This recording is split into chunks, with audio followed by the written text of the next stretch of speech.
bahwa kehidupan dunia ini tanpa Kristus, kita tidak mampu melakukan apapun.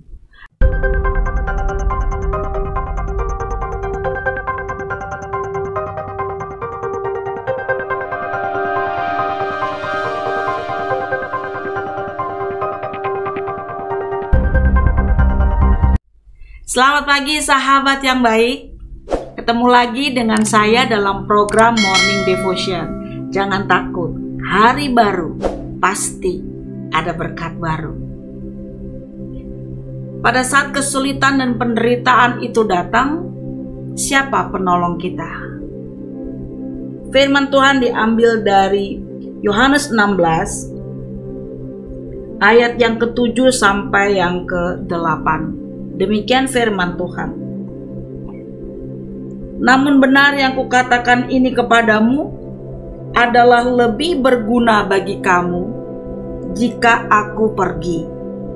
Sebab jikalau aku tidak pergi, penghibur itu tidak akan datang kepadamu. Tetapi jikalau aku pergi, aku akan mengutus dia kepadamu.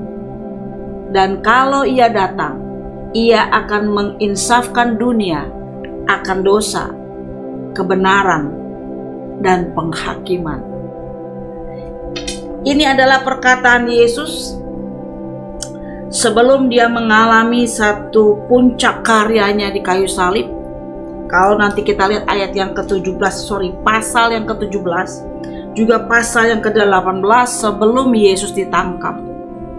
Sahabat yang baik, siapa bilang dalam kehidupan ini hidup kita mulus-mulus saja, baik-baik saja? Saya mau katakan demikian, kesulitan yang dahsyat, penderitaan yang hebat justru bisa membuktikan bahwa saudara dan saya perlu penolong. Pada saat saya membaca dari Yohanes 16 ini, pada ayat yang pertama dimulai dengan perkataan, semuanya ini kukatakan kepadamu supaya kamu jangan kecewa dan menolak aku. Kalau kita baca di pasal yang pertama, di sini seperti ada tertulis atau tersirat potensi orang percaya bisa kecewa, bisa menolak Yesus. Kenapa bisa demikian? Kalau kita terus baca ke bawah, ini adalah satu pesan dari Yesus bahwa penderitaan kita, kesulitan kita akan begitu nyata pada saat Yesus tidak ada lagi di sekitar kita. Bahkan di ayat yang kedua dikatakan kita akan dikucilkan. Bahkan akan datang saatnya bahwa setiap orang yang membunuh kamu itu akan menyangka bahwa tindakannya itu benar, bahwa dia sedang berbakti kepada Allah. Ini satu situasi yang memang Tuhan sudah katakan kepada kita sebelum Tuhan Yesus meninggalkan kita untuk kembali kepada yang mengutusnya. Sahabat yang baik, ini membuktikan bahwa penderitaan dan apa yang kita alami di dalam dunia ini begitu hebat, begitu keras, menekan setiap orang, bahkan kepada orang percaya. Itu kenapa Yesus katakan bahwa kita perlu penolong, kita perlu dihibur. Pertanyaan saya adalah, siapa yang menghibur? Kenapa kita perlu ditolong? Kenapa kita harus ditemenin pada saat Yesus sudah kembali kepada Bapa di sorga? Tuhan Yesus mau bilang begini, bahwa apa yang terjadi saat Tuhan Yesus ada di sekeliling murid-muridnya, atau saat Tuhan Yesus masih ada di dunia ini, semua baik-baik saja. Tapi pada saat Tuhan tidak ada, Tuhan katakan, engkau tidak mampu sendirian. Penderitaan dan kesulitan yang sangat hebat akan engkau alami. Bahkan dikatakan, apakah kita siap terus pegang iman kita kepada Kristus, pada saat ketidakadilan yang tidak masuk akal kita alami. Bayangkan, kalau dikatakan di ayat yang kedua, pada saat engkau dibunuh, dikatakan bahwa seolah-olah dia sedang berbuat bakti kepada Allah. Ini adalah ketidakadilan yang tidak masuk akal. Orang yang tidak benar dieluk-elukan, orang yang benar justru dikucilkan. Ini gak masuk akal. Peristiwa seperti ini akan membuat kita undur dari iman percaya kita kepada Kristus. Itu dikatakan bahwa kita perlu penolong.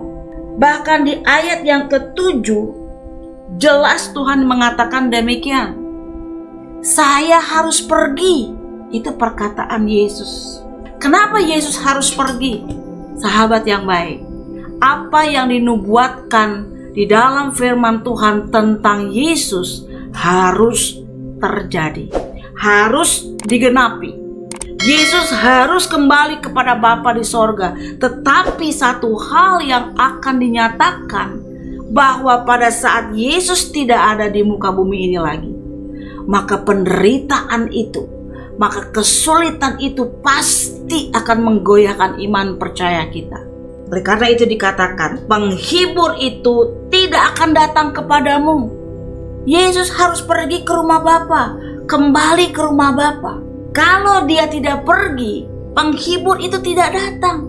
Dan kita tidak mampu menghadapi penderitaan, kesulitan, ketidakadilan seorang diri. Itu kenapa dikatakan, aku harus pergi. Dan penghibur itu akan datang.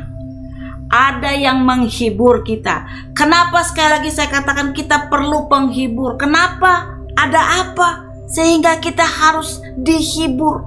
Sahabat yang baik, Tuhan tahu persis bahwa daging kita ini lemah. Pada saat kita tidak mampu taat, Roh Kudus akan memampukan kita taat. Pertanyaannya adalah, kita fokus kepada apa? Apakah kita fokus kepada perintah atau kita fokus kepada janji? Ini dua hal yang harus kita bahas dengan detail. Kenapa? Karena kalau kita fokus kepada perintah, ujungnya adalah ketaatan. Dan kita tidak mampu taat pada saat kita seorang diri tanpa Roh penghibur. Pada saat Anda fokus kepada janji, Anda sedang buang-buang waktu. Kenapa? Karena firman Tuhan katakan Allah adalah pribadi yang tidak pernah ingkar janji. Jadi jangan pusing-pusing repot-repot urusin janji Tuhan. Yang penting adalah fokus kepada perintahnya. Apa perintahnya? Tetap setia, pegang firman Tuhan sampai kedatangan Tuhan yang kedua kali. Itu perintah. Pertanyaannya adalah apakah kita mau taat? Apakah kita mau taat? Bukan bisa atau tidak bisa taat, tetapi apakah saudara mau taat? Pada saat kita mau taat, maka sesungguhnya kita sedang membuka hati kita untuk pekerjaan Roh Kudus terjadi di dalam hidup kita. Apa pekerjaan Roh Kudus? Periksa dan lihat dan juga renungi firman Tuhan. Dia katakan ayat yang ke-8, dan kalau ia datang, ia akan menginsafkan dunia akan dosa, akan kebenaran dan penghakiman. Pekerjaan Roh Kudus menginsafkan dunia bahwa dosa itu upahnya adalah maut. Tanpa Roh Kudus, manusia, saudara dan saya tidak akan bisa mengatakan bahwa Yesus adalah Tuhan. Lalu dikatakan kebenaran. Ayat yang 10 dikatakan begini, akan kebenaran karena aku akan pergi kepada Bapa dan kamu tidak melihat aku lagi. Itu kebenaran. Tuhan mati kemudian masuk dalam kerajaan kegelapan, tetapi bangkit pada hari yang ketiga kembali kepada Bapa. Itu adalah kebenaran. Dan Roh Kudus punya pekerjaan untuk menginsafkan dunia bahwa kebenaran itu adalah sesungguhnya di dalam Kristus. Kemudian yang ketiga adalah tentang penghakiman. Perhatikan ayat yang ke-11. Akan penghakiman karena penguasa dunia ini telah dihukum. Tuhan Yesus sudah menang atas mau. Saudara dan sahabat yang baik, benarlah apa yang dikatakan firman Tuhan, bahwa kehidupan dunia ini tanpa Kristus, kita tidak mampu melakukan apapun. Dan pada saat Tuhan kembali kepada siapa yang mengutus dia di dalam kerajaan sorga bersama Bapaknya, dia memberikan penghiburan kepada kita, yaitu Roh Kudus yang menemani kita, yang menolong kita, yang menghibur kita, sehingga kita tetap kuat, tidak menolak dia pada saat penderitaan dan juga kesulitan menghimpit saudara dan saya. Luar biasa rencana Tuhan atas saudara dan saya.